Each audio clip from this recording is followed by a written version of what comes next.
Hello everyone, this is Mr. Underkoffler, and today we're going to be looking at the guided notes called Pythagorean Theorem. Now you might be like, why is this such a strange name? Well, there was a Greek mathematician many centuries ago that discovered a very special relationship with right triangles, and this person's name was Pythagoras. And so he named his theorem after himself, which is why it is called the Pythagorean Theorem. And this is specifically with just right triangles and the sides of right triangles. So here's what he discovered. First of all, let me explain some basic vocabulary. There are sides of a right triangle that are called the legs. They are the sides that touch the right angle. And traditionally they're called A and B. And it honestly doesn't matter which leg you call A and which leg you call B. You could interchange them. It doesn't matter. And then there's the longest side of the right triangle, which is called the hypotenuse, not the hippopotamus, the hypotenuse, and it is traditionally called side C. So what Pythagoras discovered is that you can take a squared plus b squared, and those are the sides that were called legs, squaring them, taking them to the second power, then adding them together, and it would equal the square of the hypotenuse, c squared. Now, you can't just make the second powers disappear. If you would say that a plus b equals c, that is not going to work, okay? So this is a very specific thing. A squared plus b squared equals c squared. So the sum of the squares of the two legs will equal the square of the hypotenuse. And again, when I say square or squared, I'm talking about the second power. And so this is going to work with any right triangle. And that's what Pythagoras discovered. Now, a couple things I want to point out. The two legs, which again we traditionally call A and B, they will always touch the right angle. Always. Side C, which is called the hypotenuse, will never, ever touch the right angle. Now, why am I bringing this up? Because a lot of students will think that the hypotenuse is always the diagonal side. But if I take a right triangle and rotate it like so, the hypotenuse could end up being the horizontal side, and the two legs would both be diagonal. So you have to understand that the hypotenuse is always the longest side that will never, ever touch the right angle. The two legs will be the two sides that always touch the right angle. And again, you could interchange which leg you call A and which leg you call B. Doesn't matter. But the hypotenuse is always going to be the side that's called C. And so, let's take a look at a couple problems. Now, number one is already done for you, for those of you who have your guided notes typed up. So please look at your screen as I talk you through. We are solving for the unknown side. Now, sometimes this will be given to you in a drawing. Other times this will be given to you as just saying, side A, side B, side C. So sometimes you're just going to have to go with what they're telling you. Other times you have to interpret it from a picture. Then we will round our final answers to the nearest tenth if necessary. Sometimes you'll get a whole number and you won't need a round at all. Okay, so number one, we have A is 30, B is 17. So what's the unknown side? Well, it has to be side C. And so we're going to use the Pythagorean theorem. A squared plus B squared equals C squared. And now we'll substitute. 30 is the A, so that's 30 squared. 17 is the B, so plus 17 squared. Side C is the unknown, so that stays C squared. Now, to solve for C, you can see it's being taken to the second power. So you might want to do the inverse of that, but we have stuff on the other side of the equation that we can simplify first. So on the left side of the equation, let's use the order of operations to simplify this as much as we can. So 30 squared is 900, because 30 to the second power does not mean 30 times 2. No. It means 30 times 30, which is 900. 17 to the second power is 289. In fact, you probably have a key on your calculator that is called x to the second power. And that's the key you're going to want to use for taking a number to the second power. All right, from here we can take 900 plus 289, which would give us 1,189. But we're not done. Right now, this equals c to the second power. Now, we did simplify as much as we could on the left-hand side, but now we got to solve for the c. So how are we going to do this? Well, we're going to have to do inverse operations. And the inverse of taking a number to the second power is called the square root. And this is a separate key on your calculator that will look like this. Now, this key might be written above your x to the second power key. And if that's the case, then you're going to have to hit the button on the top left-hand corner of your calculator, which might be called the second function button. I know a lot of Texas Instrument calculators would have that button. But Casio calculators are going to have a button on the top left-hand corner called the shift key. Now, you're not going to have to hit the second power key or the shift key if you have a square root key that is normal, that is right on the key. But if your square root symbol is written above your x to the second power key in your calculator, then that's when you're going to have to hit your second button or shift button first, and then hit the x to the second power key to get the square root function. So you're going to have to find where that is located on your calculator. And unfortunately, if you're watching a video on YouTube, I can't help you find that key. You're going to have to find it on your own. I do know that a couple calculators might actually have a key called the square root of x. So if that's a key that you have, then you don't have to hit the second function button or the shift button because you already have a square root of x function. So check it out. To get from c squared to just plain old c, what I have to do is I have to take the square root of 1,189. That's going to give me this crazy decimal, 34.4818, yada, yada, yada. This is what we call an irrational number. It goes on forever. It never, ever, ever repeats. So we can't even use the repeating bar because the decimal part does not repeat, even though it goes on forever. This is why your directions say round your final answers to the nearest tenth if necessary. Well, here it's going to be necessary. So to round to the nearest tenth, I have to look at the hundredths digit. And the hundredths digit here is an 8. That is high enough to make the 10th digit of a 4 round up to a 5. So that's going to be 34.5 is approximately equal to our side called C. All right, problem number 2. You're going to have to try this on your own, and you're going to have to figure out what is the 40, what is the 9? Is it the A? Is it the B? Is it the C?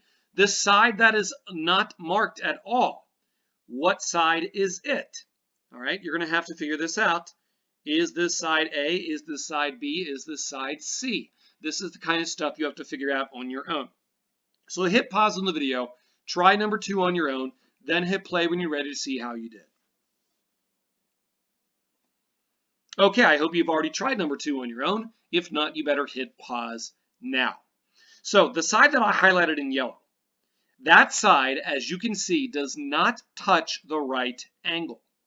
And so as we learned earlier, the side that does not touch the right angle is called the hypotenuse. That is side C. It is also the longest side on the triangle. And if you look here, that's unknown side is definitely the longest side, does not touch the right angle. So the unknown on this problem is indeed side C.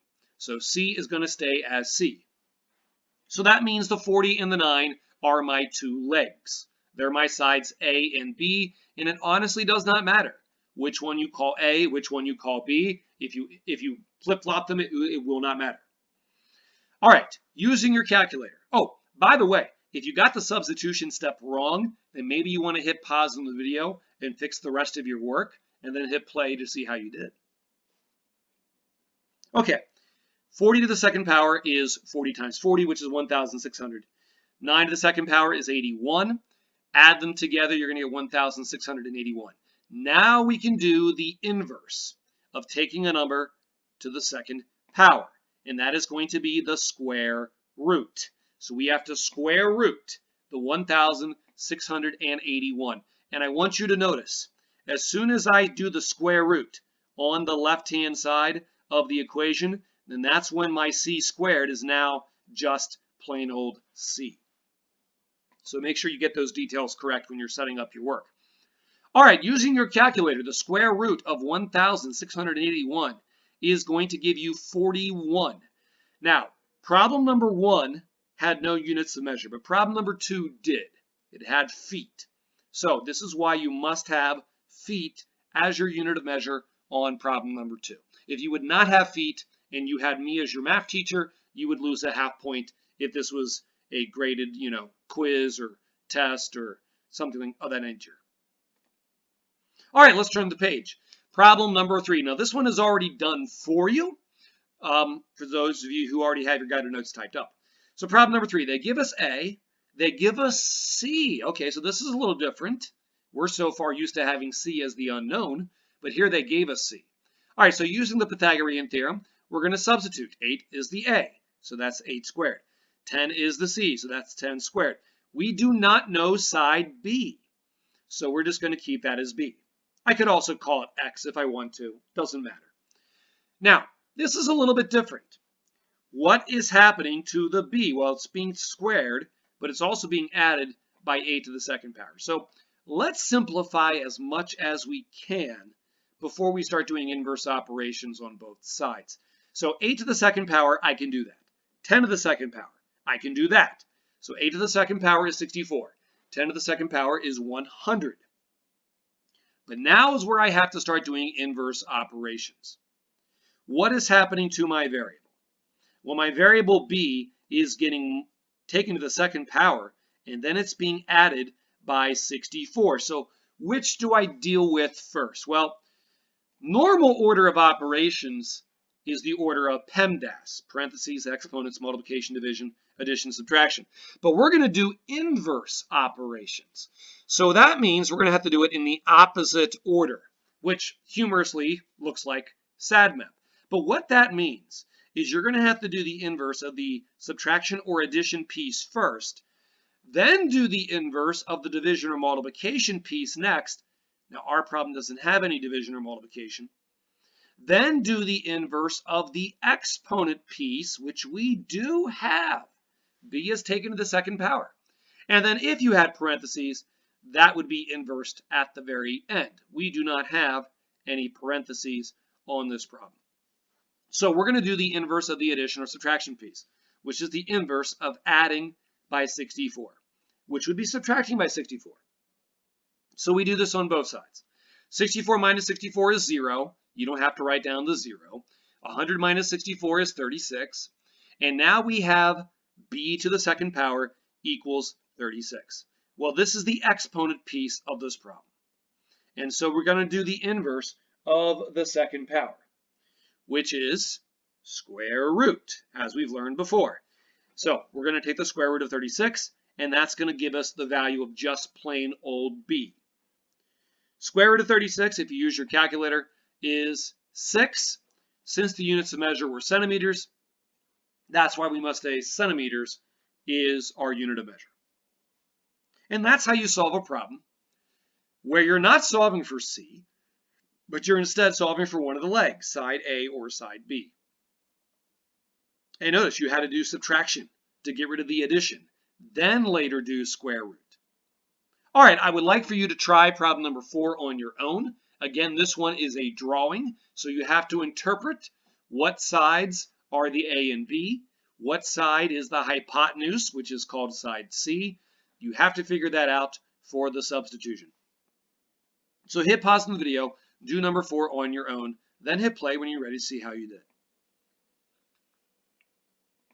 Okay, I hope you've already done number 4 on your own. Obviously, we're using the Pythagorean theorem because that is the discovery that works for right triangle sides. Okay, what is that 39? That 39 is the side that does not touch the right angle at all, and that is always side C. So hopefully you were able to figure out that 39 must substitute in for the C. So 25, that could be your X, that could be your B. It honestly doesn't matter. you could flip-flop them. Did I say 25 could be your X? I meant 25 could be your A, or it could be your B. Forgive me for saying that wrong. Side X is going to be the other leg. So I called side X the A and then 25 the B. If you have it flip-flopped, if you have 25 as your A and X as your B, totally fine. Totally fine. Does not matter. As long as you identify side C as the correct number, which is 39, then you can flip-flop your legs for A and B, and it will not matter. Okay, if you substituted number 4 wrong, then you might need to hit pause on the video again and fix the rest of your work. Okay, from here we're going to square the numbers. 25 squared is 625.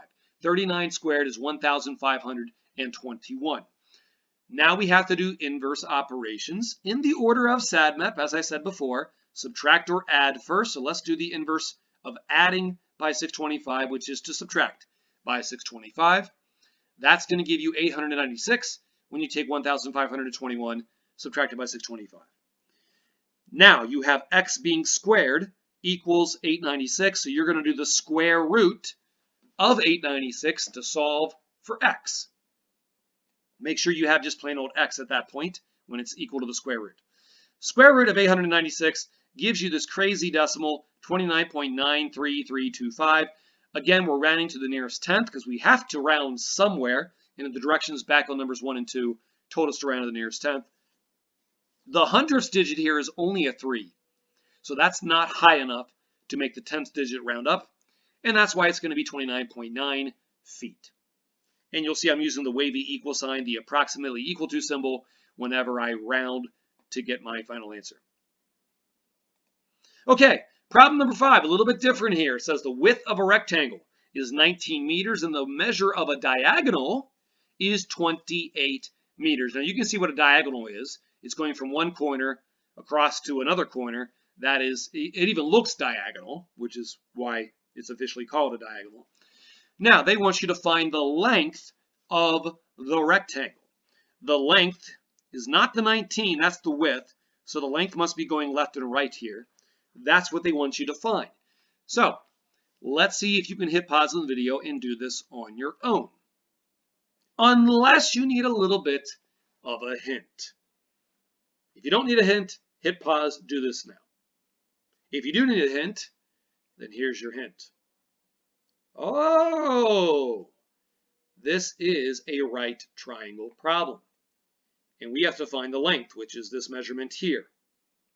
Now, maybe that's enough of a hint to get you started. So hit pause if you have to now and do this problem on your own. Then hit play on the video when you're ready to see how you did. All right, so we're going to use Pythagorean Theorem. A squared plus b squared equals c squared. You must identify that the 28 is the side C because it does not touch the right angle and it is clearly longer than the width and the length. Even if you look at the drawing, you can see that the diagonal is longer than the 19 and longer than the length. Now, the 19 you could call the A or you could call it the B. The unknown length is going to be the other leg, either your A or your B, whichever one you didn't choose for the 19. And then from here, it's going to solve very much like numbers 3 and 4. You're going to square whatever you can square. 361, 784. You'll subtract away that 361 because that's the inverse of adding 361. That'll give you 423. Then you're going to have to square root to get the value of X. That's going to give you a long decimal that goes on forever, so you're going to have to round. On this time, we can see that we have the hundredths digit is noticeably a 6. That is high enough to make the 10th digit round up. And so that's why this becomes 20.6 meters for the final answer of the length. All right, problems 6 and 7. These are slightly different. Notice the subtitle. Is it a right triangle? Follow along with me as I read this little piece of directions out loud. It says the length of 3 sides of a triangle are given. Determine whether each triangle is a right triangle.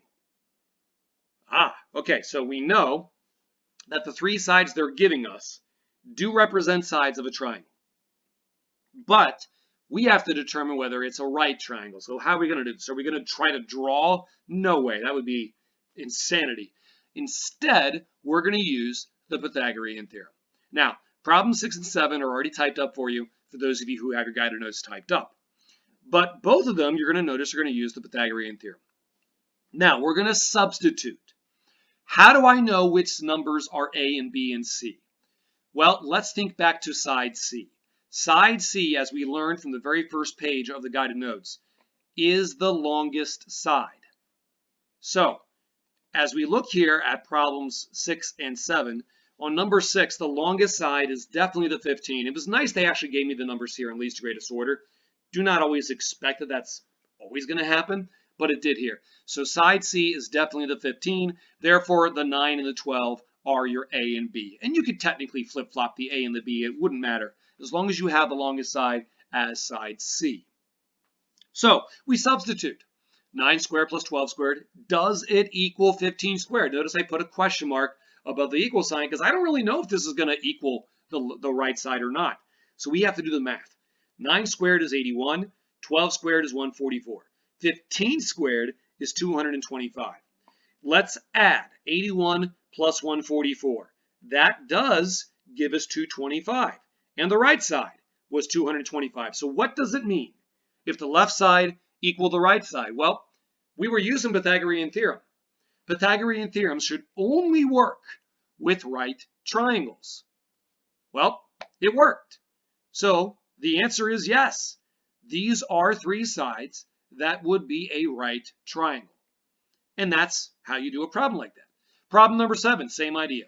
9 yards is definitely the longest side, so that must be side C. And then we put the 6 and the 7 in for A and B. 6 squared is 36, 7 squared is 49, 9 squared is 81. Let's add the left side numbers together. 36 plus 49 is going to give you 85. That is definitely not the same as 81. So this is a no. These cannot be three sides of a right triangle, because if they would be, then the Pythagorean theorem would work. And obviously here it did not. Okay, I want you to try the next two problems on your own. So hit pause on the video, try 8 and 9 on your own, then hit play when you're ready to see how you did. Okay, I hope you already did 8 and 9. Let's see how you did. Again, we're using the Pythagorean theorem, and we're going to see if it works by substituting the numbers in for the variables. Who is the longest side of number 8? Well, once again, it's the third number, because that's the longest side. 12 is definitely bigger than 11, and definitely bigger than 5. So we substitute it in. A squared plus b squared equals c squared ends up being 5 squared plus 11 squared. And does that equal 12 squared? We're going to find out. 5 squared is 25. 11 squared is 121. 12 squared is 144. 25 plus 121 is 146. Oh, that's not quite the same as 144. So this is a no. These three sides cannot represent a right triangle. Now, problem number 9. Who's the longest side? Well, at first glance, you might think it's the 33, but then you got to notice, wait a minute, that's not really 33. That's the square root of 33, which would actually be 5.74456, yada, yada, yada, yada. That's the smallest side. So 17 is definitely side C, because it's the longest side. Now, here's the deal. I have seen a lot of students who want to take the square root of 33 and make it 5.74 or just 5.7. That is a bad idea. This is something I've tried to tell my students many times this year already. You do not want to round in the middle of your work, because what happens if you round too early is that it will affect the results that come afterwards. And so that's a bad idea. So here's what I do. The square root of 33 is the square root of 33, but I'm going to square it. Yes, notice a squared. So we are taking the square root of 33 and we are squaring it. Now, what will that give you? It's just going to give you 33. If you don't believe me, you can try this right now on your calculator, but don't round. You can take the square root of 33, get the 5.74456, yada, yada, yada, but don't round it. Don't clear your screen. And then take that answer to the second power, and you will get the 33 back. But if you accidentally round it too early and just make it 5.7 and square it, then you're going to get like 32.5 something, which is not the same as 33. If you make it 5.74 and you square it, you'll get much closer to 33, but it's still going to be a little bit short. This is why you don't want to round in the middle of your work. Do not round it until the very, very, very end when necessary. Okay, from here, 16 squared is 256. 17 squared is 289. 33 plus 256 is 289. So the left side equals the right side, which means Pythagorean theorem worked.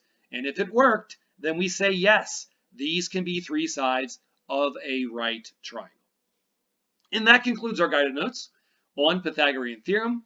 Thank you for watching. We'll see you next time.